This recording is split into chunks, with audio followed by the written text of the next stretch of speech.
Second, remind yourself that you are the only one who truly knows your worth. Not your boss, not your friends, not strangers online, just you.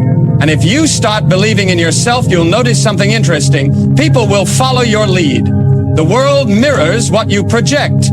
If you carry yourself with confidence, people will treat you as someone worthy of respect.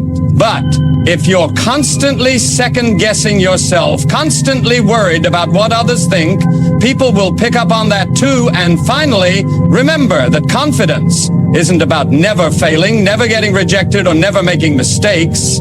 It's about knowing that even if you do, you'll be just fine. When you trust yourself to handle anything, you stop fearing everything. And when that happens, nothing and no one can bother you.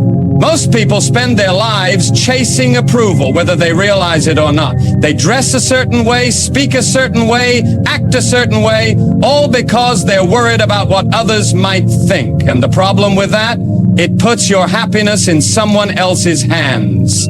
The moment you rely on external validation, you give people control over your emotions. If they praise you, you feel good. If they criticize you, you feel bad. If they ignore you, you start questioning yourself. It's a dangerous way to live because it means your peace is always at the mercy of someone else's opinion. But here's the truth. What people think of you has nothing to do with you and everything to do with them. People see you through the lens of their own experiences, insecurities, and biases. One person might think you're amazing while another thinks you're average. One might admire you while another resents you. Which one is right? Neither. Because opinions aren't facts, they're just reflections of the person giving them. And when you understand that, you stop taking them so seriously.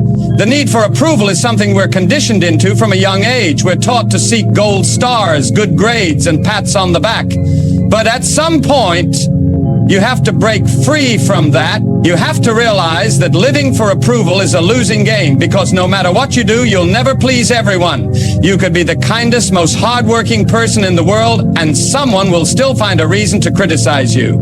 So why waste time trying? Why base your confidence on something so unreliable? The moment you stop seeking validation, everything changes.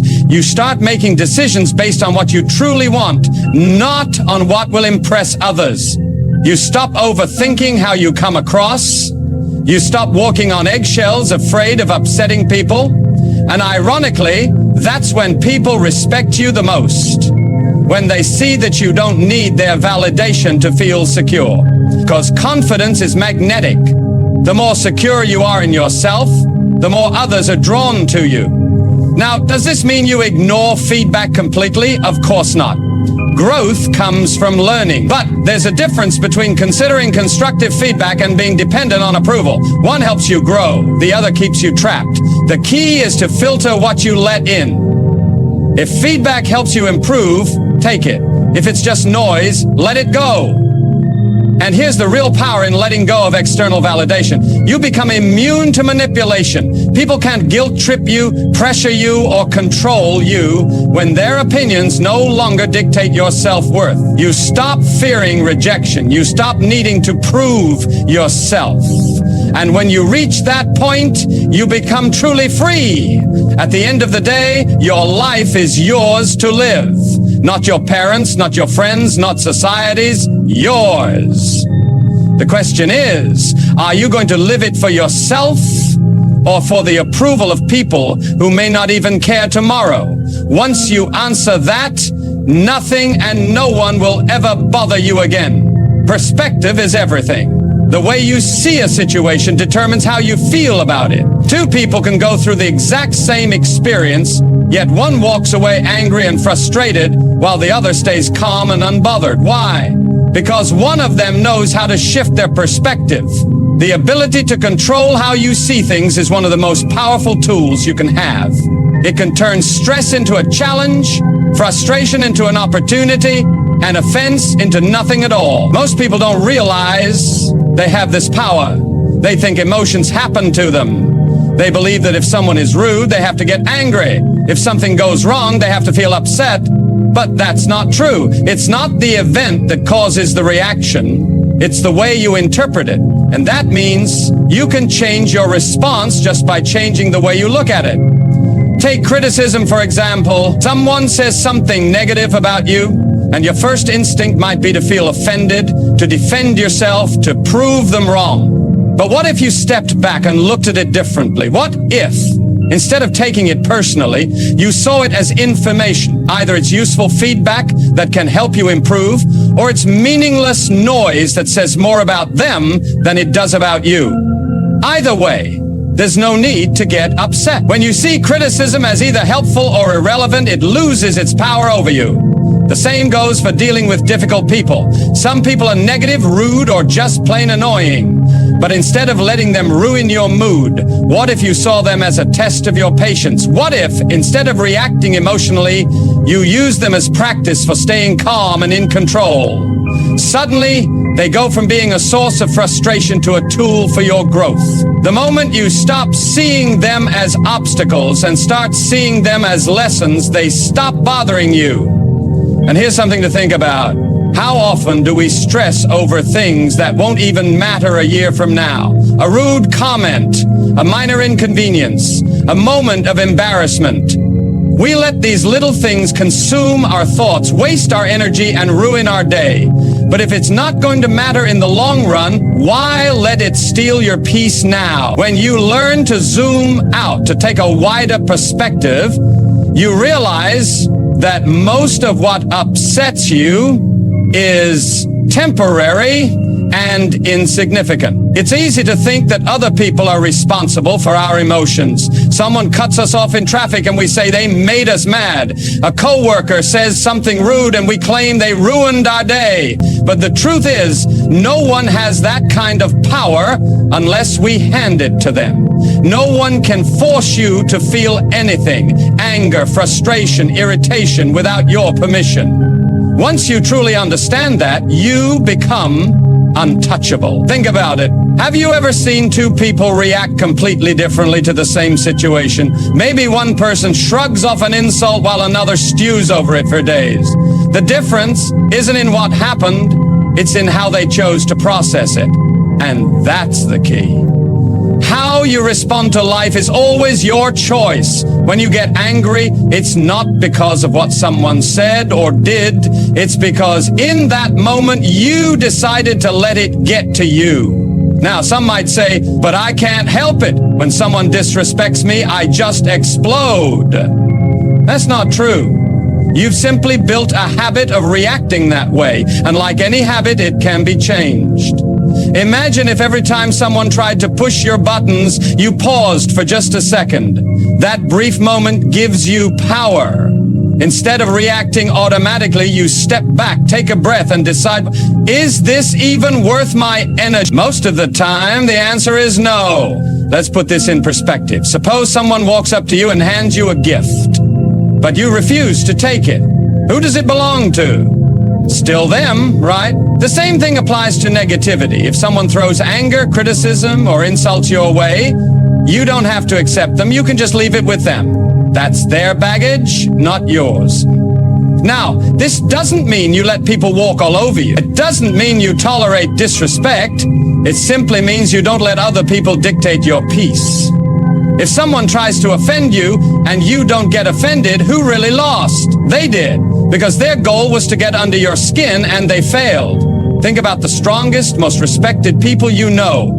Are they the ones who snap at every little provocation? Or are they the ones who stay calm, composed, and unshaken? Strength isn't in yelling the loudest. It's in being unmovable, in controlling your emotions rather than being controlled by them. Now, here's where it gets even more powerful. When you stop letting things bother you, people lose their hold over you. The coworker who loves to get a reaction out of you, the moment they see you don't care, they'll stop trying. The person who loves to criticize, when they realize their words don't shake you, they'll either change their approach or disappear. Why? Because they only have as much influence as you allow. It's the same reason you don't get mad when a child throws a tantrum. You recognize that they don't know any better, so you don't take it personally. What if you applied that same mindset to adults?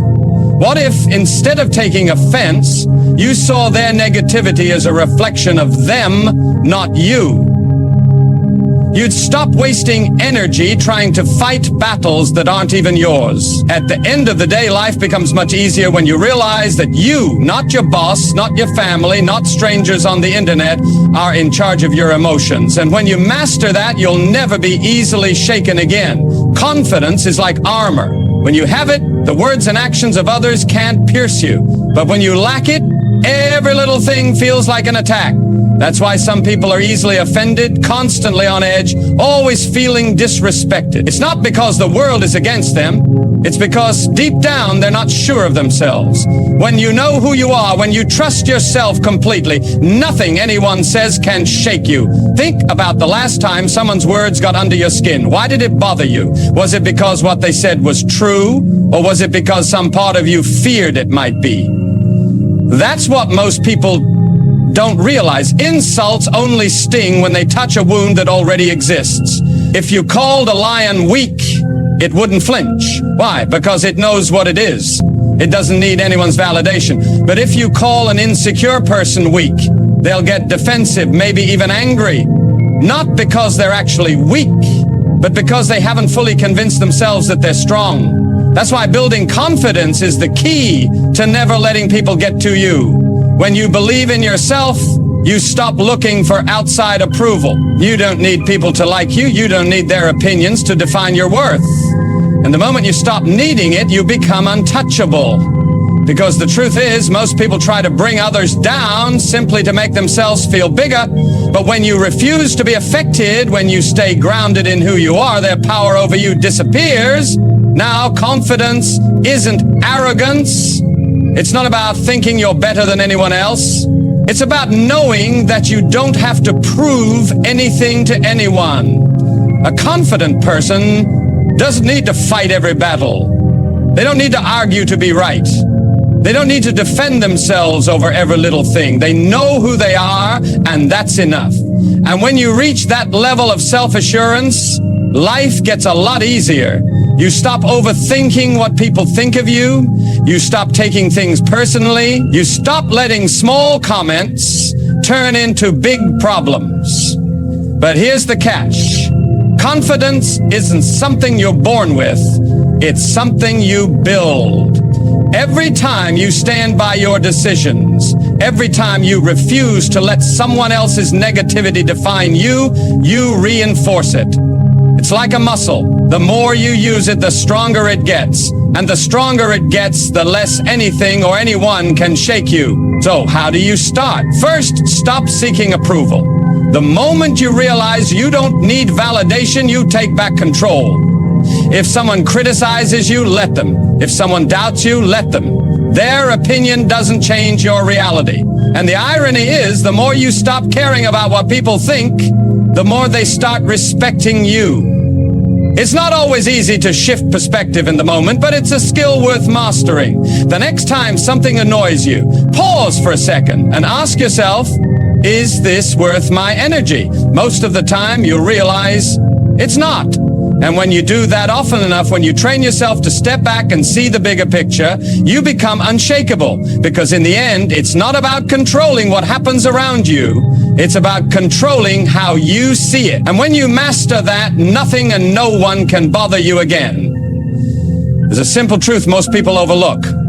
If you don't take something seriously, it can't hurt you. Think about it.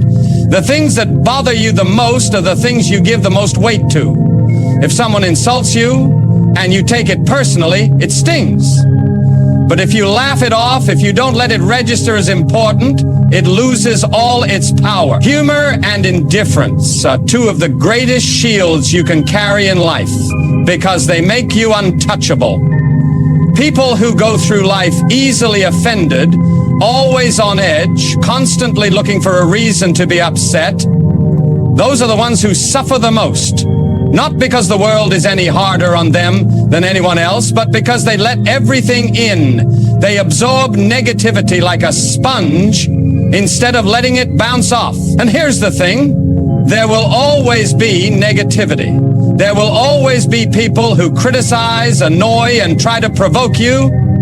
The question is, are you going to let them? Or are you going to rise above it? When you learn to laugh at what's meant to hurt you, you take away its sting. When you stop giving energy to nonsense, it stops affecting you. If someone tries to bring you down, don't fight them. Smile and move on. That doesn't mean you let people walk all over you. It doesn't mean you ignore real problems. It just means you stop wasting your energy on things that don't deserve it. The truth is, most people who try to upset you aren't doing it because of you. They're doing it because of them. They're unhappy, insecure, or just looking for attention. When you react, you give them exactly what they want. But when you stay calm, when you refuse to play their game, you leave them powerless. Nothing frustrates someone more than realizing they can't get to you. And then there's indifference. If humor is the shield, indifference is the armor. When you reach a point where other people's negativity doesn't even register, when you stop needing to respond, to prove a point, to engage in pointless battles, that's real strength. Some people think ignoring negativity is weakness. It's not. It's control. It's knowing that your peace of mind is worth more than a temporary argument. Not everything deserves a reaction. Not every battle is worth fighting. Some things are better left alone, not because you can't respond, but because responding would be a waste of your time. Your energy is precious. Spend it on things that build you, not things that drain you. So the next time someone tries to push your buttons, don't give them the satisfaction. Smile, shrug it off, walk away. Because the moment you stop letting things get to you, the moment you learn to laugh and stay indifferent to nonsense, that's the moment you become untouchable. Some people think strength is about always winning, always proving a point, always making sure others know they're right. But real strength is the ability to walk away when something isn't worth your peace. It's knowing that your energy is too valuable to waste on meaningless arguments, pointless debates, or trying to convince someone who has already made up their mind. The strongest people aren't the loudest. They aren't the ones who fight every battle. They're the ones who know when to stay silent, when to step back, and when to let things go. The need to be right is one of the biggest traps people fall into. It pulls them into endless arguments, drains their energy, and leaves them frustrated over things that don't even matter in the long run. How many times have you seen two people go back and forth over something trivial, neither willing to back down? At the end of it, does anyone actually win? No, because even if you win the argument, what did you really gain? An exhausted mind, a broken relationship, a wasted hour? That's not victory. That's just ego. Letting go of the need to win every argument doesn't mean you're weak. It means you value your peace more than your pride. It means you understand that not every battle is worth fighting, and not every opinion needs to be challenged. Some people argue just to argue. Some people are set in their ways and will never change their minds, no matter how much logic or reason you throw at them. And some people only want to get a reaction out of you. The best thing you can do? Don't give them one. When you refuse to engage in negativity, you take away its power. When you stop responding to nonsense, nonsense disappears from your life. People can only argue with you if you argue back. They can only disturb your peace if you let them in. But the moment you decide that your energy is too valuable to waste on petty conflicts, everything changes. It takes maturity to stay silent when your ego wants to lash out. It takes wisdom to walk away when your pride wants to stay and fight. But the reward is freedom. The freedom to go through life unbothered, unshaken, and at peace no matter what's happening around you. Not because you're avoiding problems, but because you know what deserves your attention and what doesn't. The next time someone tries to pull you into an argument, ask yourself, if I engage in this, what do I actually gain? Most of the time, the answer is nothing. No peace, no growth, no progress, just wasted time and energy. But when you choose to let it go, when you walk away instead of getting pulled into the chaos, you win something far more valuable, control over yourself. And when you have that, nothing and no one can bother you again.